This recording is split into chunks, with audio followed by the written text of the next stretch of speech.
Hey guys, in this video I'm going to show you some skills that Magnus using to destroy giants, and he literally opening all his secrets in this game. So stay in this video and you will learn more about Magnus from this video, I promise you, and I will explain you about his game that he played. So Magnus plays with white pieces and he opens with d4. Aronian goes knight f6, c4 e6.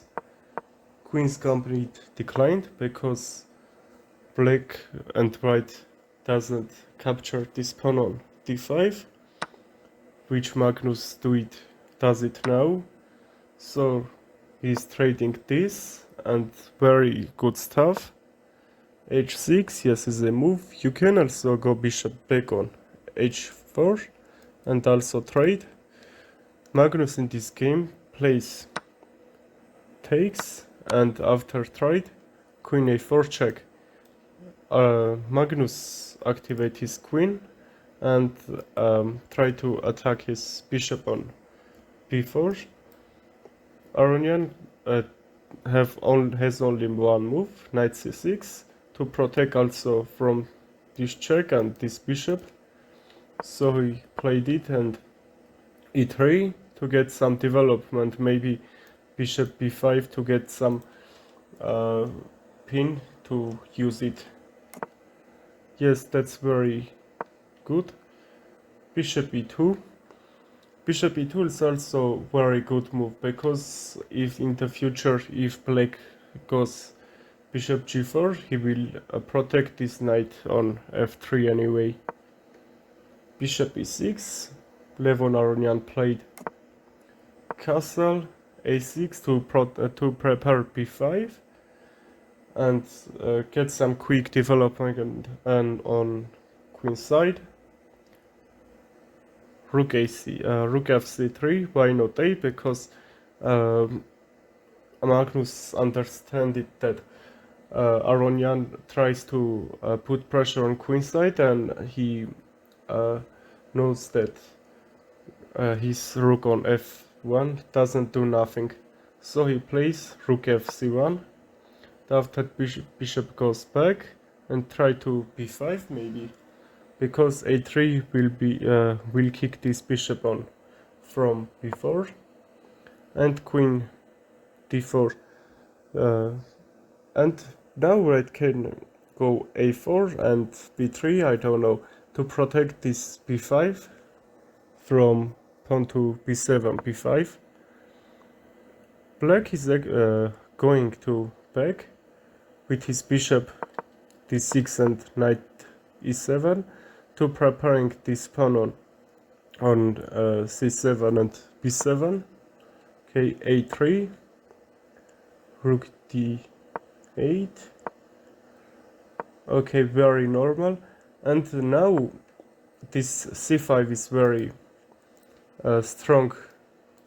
If knight a4, now white has 4 attackers on it, and that will be very nice square for white, and very bad if white knight comes here, because that black plays b6, which is protecting this square. But Magnus has different plans, so he played knight b2, and after knight e7, returning in his starting square, knight d3. Well, let's see that Magnus played 3 moves in a row with a knight.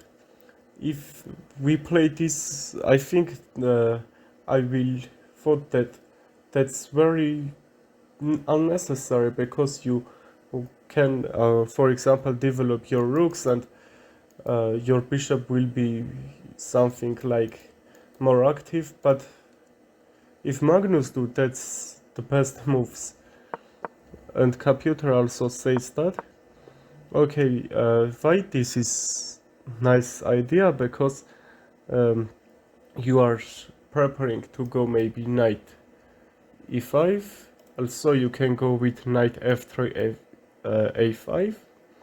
That's also would be correct. And Magnus plays with squares. Now he has this a5 square, and in the past he has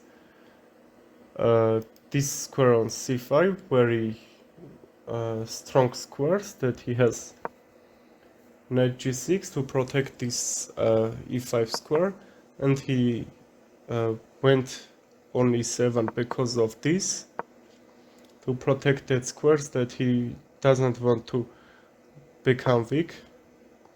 a4, a5 to protect this square from a5. If white goes a5, you can't take, because if right rook take that like this, for example, you go king h7, these pawns will be very weak, and black will be very hard position, because and for that black plays a5 and b5. What b5 is very structured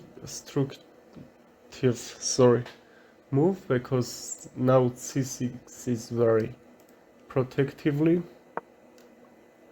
Rook a8 to open this diagonal.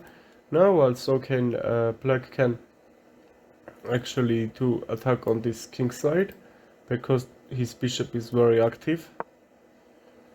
Rook c3 Magnus plays, and rook c1 is a move, and overprotect this line. Bishop f5. Yes, to open up this rook and this diagonal for bishop. Okay, what is Magnus playing? Knight d2. Maybe you think that's very unnecessary move, but you will see why he did like that. g3. g3 because black can actually go here and try to do something, but what's the important that Magnus plays bishop g4, and in this pawn on g3, when it was here, maybe queen h4, and there would be some tactics maybe, and you couldn't take. That's very risky, so white played. He played g3 first, and after that bishop g4. Now he can trade. Yes, that's very nice move, because you also have to trade, because this rook on d7 will be hanging, and your bishop is very active. So we are remembering that this bishop on e2, this light square bishop for white, was very weak. He couldn't go back, because rook was here, and that's knight protect like this, and white bishop couldn't do anything. So he's trading, or he's not trading, and goes here, and after trade Magnus wants to trade the queens, but Aronian plays g5, and after that Magnus plays h4. Maybe you can think that he's weakening his squares, but there is nothing black can do in this position. Knight can't jump here, after queen maybe would go e7, and that's completely okay. h4 is a best move, and that's also very active. Aronian responds queen e7, rook c6, very nice move, because if you take like this, bishop a3, and you will lose material. Also queen is hanging too. That's why, because you played rook c6,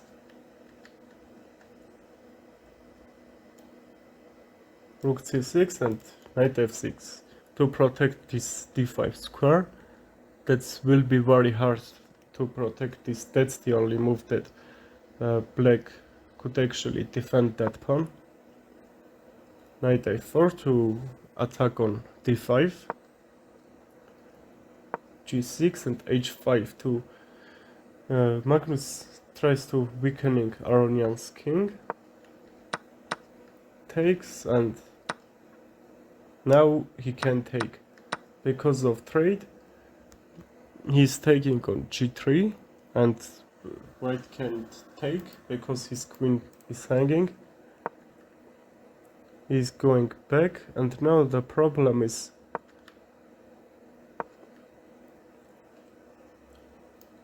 knight c4, and this g6 square is very weak. Maybe you think that black can actually go here and win material like that played, but white can take.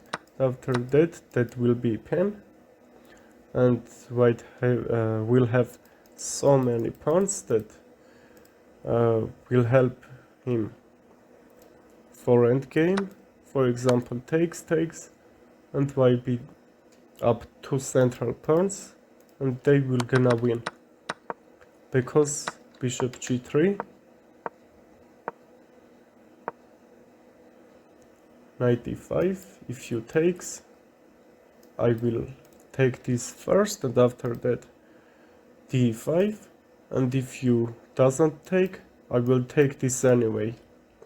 So Aronian plays bishop e5, queen g6, and he win all these pawns from here. Okay, now he can take, and he's up a pawn, only a pawn, but black king is very weak. So let's check. What would you play in this position? Maybe queen h7 check, or try to do something with checks, but you need to activate your least active piece, sorry. Because of that, Magnus plays rook c4, queen a1 check. Aronian tries to check like this and maybe get some activity, or try to check a lot, and that would be more maybe draw or something. I don't know. I would do that for that. And d6 check, and here rook takes. He's destroying all of this king's guards, and now this king is alone. Rook e4. If king f7, queen e6, king g7, and white is winning here. If king a8, here this idea is very strong. Rook d4, because if black takes, or black can't maybe not to take, king c8, they will lose a rook. So if black takes, take will be mistake, because black will be up a rook here. So if he takes, white can check first, and after that if king moves, because he can't do anything, he will lose his rook. Because in this position Aronian resigned, and he's also getting made like this. Okay, I think I am explained nice, and you understand this. Okay, follow me for more videos, and that's all. Thank you.